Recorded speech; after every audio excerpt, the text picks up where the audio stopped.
So in order to understand this particular exploit, we need to have a little bit of background about some of these concepts. First, let's talk about cross-site request forgery, otherwise termed CSRF. Now, a CSRF attack basically forces a logged-on victim's browser to send forged HTTP requests. Now, these forged requests actually have the victim's session cookie and other authenticated information, and that request is sent to a vulnerable web application. Now, what happens is in these forged requests, it's allowing the attacker to force that victim's browser to generate requests to the vulnerable web application on behalf of the attacker. So the web application doesn't have any way to basically legitimize the request coming from the logged on victim versus the request coming from the attacker. So that's what CSRF is. It's a piggybacking of an attacker onto a legitimate user's authenticated session. Now, what about CORS? What is CORS? It stands for Crossorigin Resource Sharing. This is where you have calls that are made to foreign websites. And CORS is essentially that permitting or denying of these requests that are done through Ajax to be made across domains. So if a CORS call is permitted, that's going to enable client-side JavaScript to read the contents of some sort of foreign site through a particular Ajax property. Now, in the example I'm showing here, we are getting a response or a response text from a foreign website, and that's what you can see for the arrow there. Now, realize that CORS that can be incorporated within a web server, and so web servers have to be configured to permit or deny this type of functionality. Now realize that this is a per page access control model, and that's very appropriate for talking about HTML5 because these are referred to as single page applications because they have so much functionality just in one page. In order to permit a CORS call from occurring, there has to be this access control allow origin header. And essentially, this header will then permit these Ajax calls to be remotely made to some foreign website. Now, how this is specified in this particular example is through the use of an asterisk or a wildcard. We're going to see that this is not the behavior that we want, but this is something commonly done. This basically is allowing any domain to permitting any domain to execute a CORS call. Okay, now same origin policy or SOP. What is SOP or same origin policy? This is basically a web application security model that is enforced by your browser. What the intention here is to constrain calls to be of a particular origin, and that origin is specified by the protocol, the port, and the host name. So any call that comes outside of these origin calls should not be permitted. Well, if we think back to the CORS calls, this sort of goes against what we just talked about. Exactly. That's why people need to understand, developers need to understand the difference between same origin policy and CORS calls.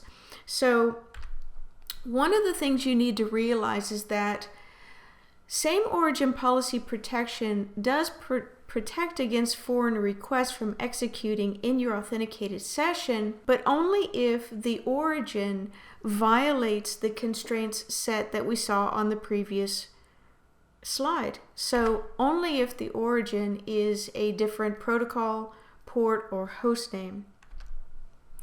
So in other words, if we have a legitimate user that's logged on to mybank.com, they open a tab to a vulnerable website that has a planted cross-site scripting laid there. The cross-site scripting tries to inject a malicious iframe into the user's session that's on the mybank.com tab, but the same origin policy would stop this attempt.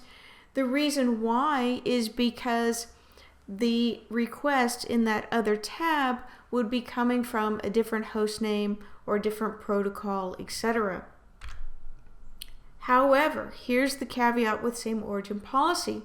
It will not protect you against externally referenced images, styles, and scripts. So if you've got a style sheet that is referenced from a foreign website, same origin policy is not going to stop the use of that or the calling of that. Same thing with foreignly referenced scripts, and this is commonly done for things like Google Analytics.js. You'll see Google Analytics.js in a lot of pages, and that core call is permitted because it's something that, you know, they're either getting paid for to track these metrics and things like that. Same origin policy is not going to protect an end user from any scripts that might be embedded in that page if they're externally referenced and if the header is allowing for those origins to execute. So when we combine all of these concepts together, we have a CSRF attack that then is enabled through a CORS call that basically performs a same origin policy bypass. And this is possible in HTML5. Now, there's a Black Hat talk that goes into a lot of depth as to how this is actually done. In a nutshell, it's done through something called callbacks, and callbacks are legitimately used by Google website as well as other websites. Unfortunately, they can become injection points because, remember, once again, if the website is allowing for any domain to execute scripts on that page, they can become easy attack vectors for hackers. So your countermeasure here is that really you should never allow client-side callback functions. And if you are going to allow callback functions, make sure that those domains are explicitly whitelisted inside of your allow origin header. Now let's move on into some other HTML5 attack vectors and their countermeasures. Specifically, we're going to look at WebSockets, web messaging, web storage, and cores. So WebSockets, basically WebSockets enable web applications to maintain this bidirectional communication stream between the client and the server side. The way that the connection is established is by using this WS protocol, which you can see my arrow is pointed to.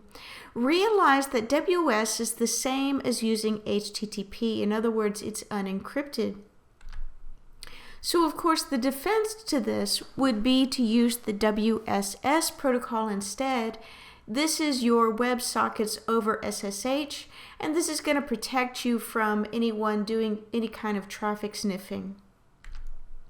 Now, web messaging, when web workers send messages to each other, this exchange occurs over those WebSockets we just talked about, and it's done through this post message, which you can see the code there at the bottom.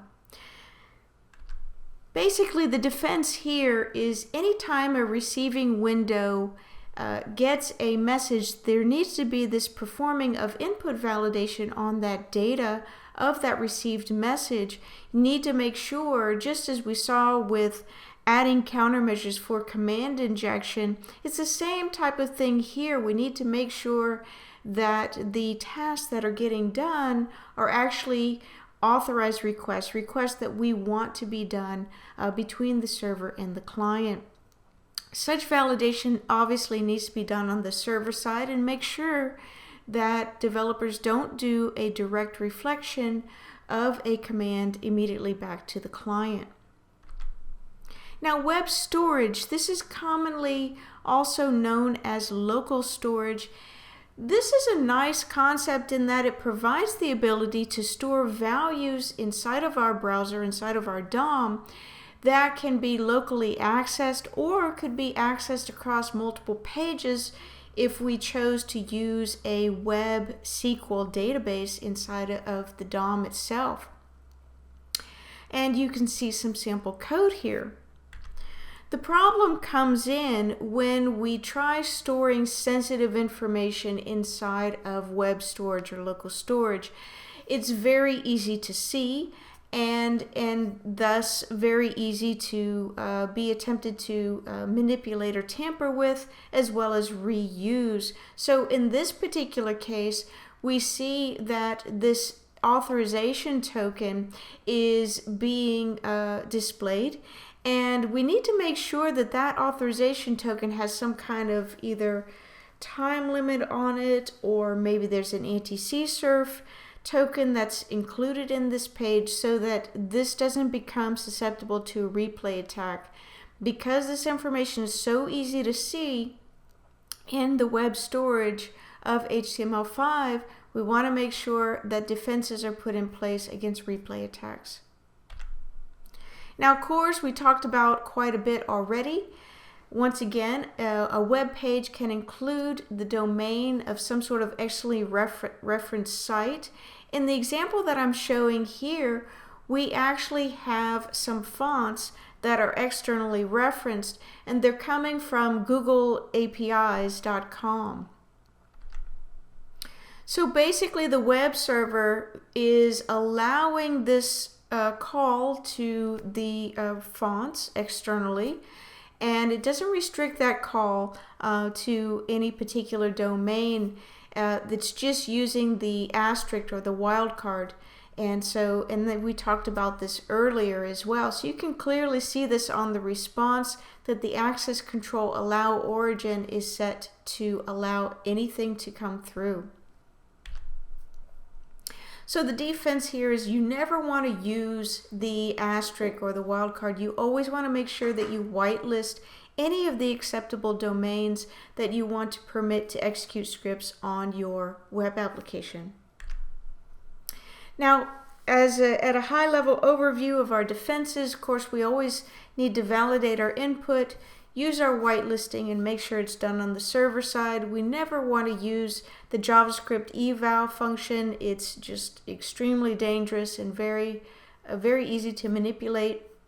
We want to implement authentication checks, making sure that requests that are coming to our server side are from our legitimate user. In the case of Angular, we want to treat curly braces in user input as highly dangerous. And for all of these frameworks that we've talked about, we want to avoid that server-side reflection of user input entirely, unless, of course, you're doing your validation first. Now, let's talk about penetration testing these HTML5 applications. Just recently, the Proxy Tool Burp Suite incorporated within its recent addition a client-side template injection tester or scanner. So what this does is it's actually going to look for that server-side JavaScript injection point inside of AngularJS applications. This is really nice. It's coming as a default functionality as part of the Proxy Tool. It's not an additional add-on that you need to incorporate or make sure that you make active. It's just going to come to you as part of the upgrade of the tool.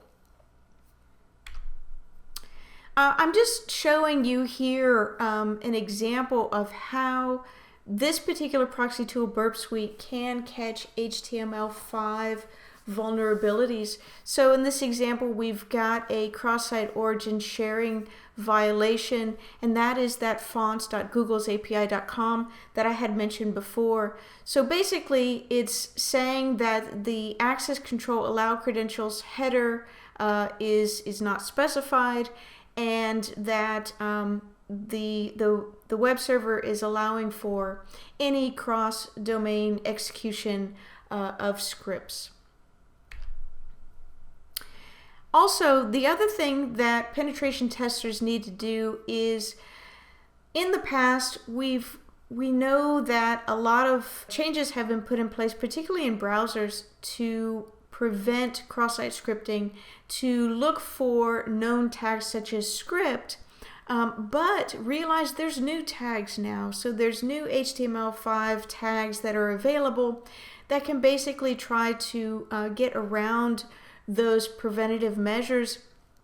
I'm identifying here 2 of them, video and audio, but there's definitely more. The other thing penetration testers need to do is you need to build up your new repertoire of HTML5 payloads, and I'm recommending that you use this great website, html5sec.org, to begin building those scripts.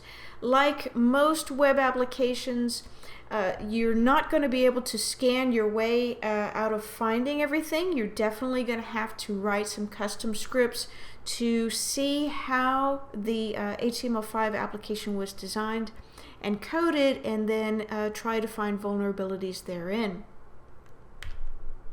And finally, we have some references that I've used for this talk. Thank you.